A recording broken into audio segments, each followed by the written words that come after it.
Zwom. Doot, doot, doot, doot, doot. BMO. Hey everyone, and welcome to another BMO Creative crypto video. So this one is about the Blemmyes. I don't know if you've ever heard of these, the Blemmyes. The Blemmyes were said to be a type of people that did not have a head. Their facial features appeared on their chests. They were said to live in Africa, forming a nomadic kingdom in northern Nubia between 600 BC and 300 AD.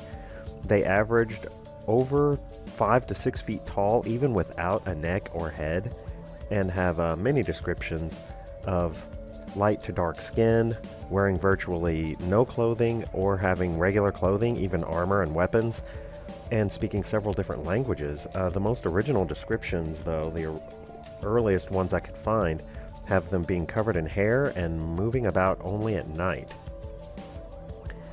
Herodotus, 484 to 425 BC, wrote in his histories that they were known as the Acephaloi, or those without a head, and lived on the eastern edge of Libya. In 334 BC, Alexander the Great rose against and conquered Europe, parts of Asia, and Africa, and did it all in like under 10 years, I think. He wrote in his journals that on his way to the east, he met the headless race to whom he almost lost. He actually admitted that. In some records, it is said that he imprisoned more than 30 of them.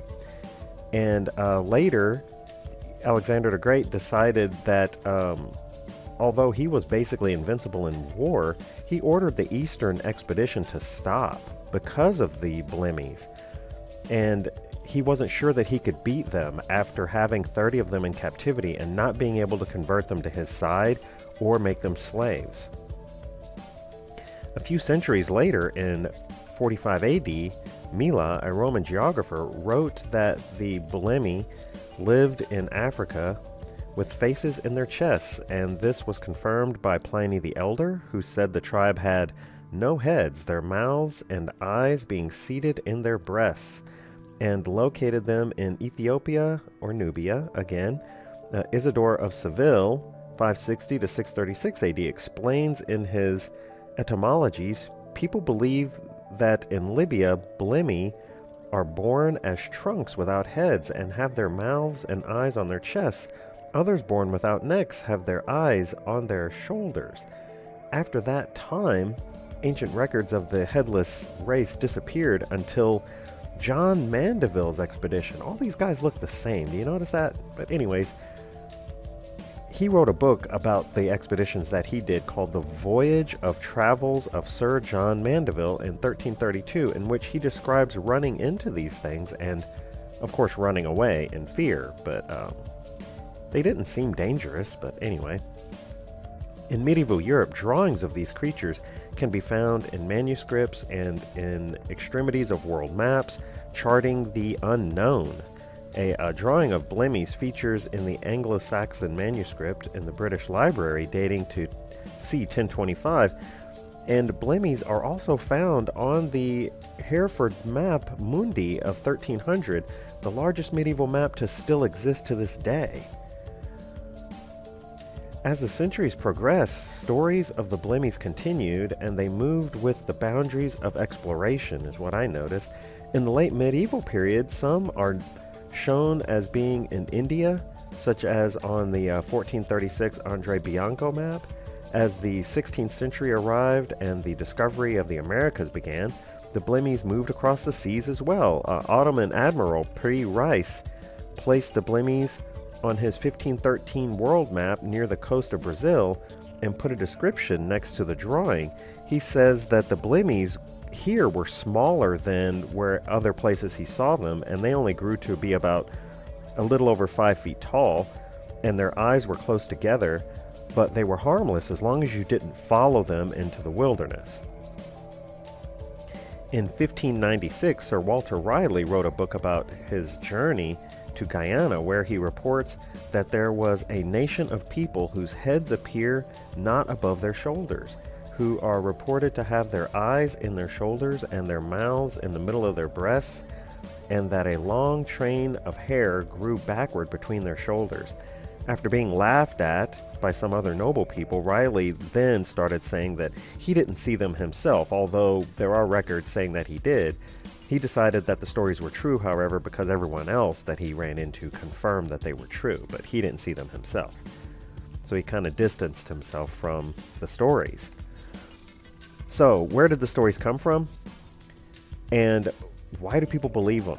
Numerous stories have centered on the idea that the original Blemmyes were warriors of the Beha tribe. And if you look up the Beha, they do not look like this at all. They look like this up in the upper left corner. Their skin is perfect. Their faces are perfect. They're perfect Egyptian race that spoke Cushitic, and they were a huge race, over 4 million strong at the time. And they did have shields that had faces on them, but I think there's a difference between a shield with a face on it compared to an actual face in your chest. So other people said that maybe it was tribes people that had really big necks, really big traps, like this guy here in the center. And then also the bonobo apes, chimpanzees, sit with their heads tucked in their shoulders like that. So they said that that's the way they sat, because maybe the other people that were seeing them weren't this flexible like these natives are, that are very physical and flexible. I don't know about that, but I do know that Sasquatch is described quite often, like these pictures here on the right, as not having a neck, like their head is down in their shoulders. Because again, as I mentioned in the original descriptions I found, there were many drawings of them, and I can show you here, where they are covered in hair. These are original drawings. The top right is Alexander the Great killing them, killing the Blemmyes that he had captured that would not convert. And they're all covered in hair. They look very much like Bigfoot to me, but yeah, that's the way it is. And the Beha people, the tribe Beha, they describe a group of natives that lived alongside them, that protected them, and they were warriors for them, that fought against Alexander the Great, called the Shiq, S-H-I-Q-Q. They were a Marid Nas mix, so they were jinn, but they were human and animal mixed with jinn, and they were big, strong people covered in hair. Sounds a lot like Bigfoot, but anyways, where do you think the stories come from? And do you think they're real? Leave a comment below. So, that is going to do it for this one. Please leave a like and subscribe to BMO Creative for more crypto videos. Thanks so much. Bye.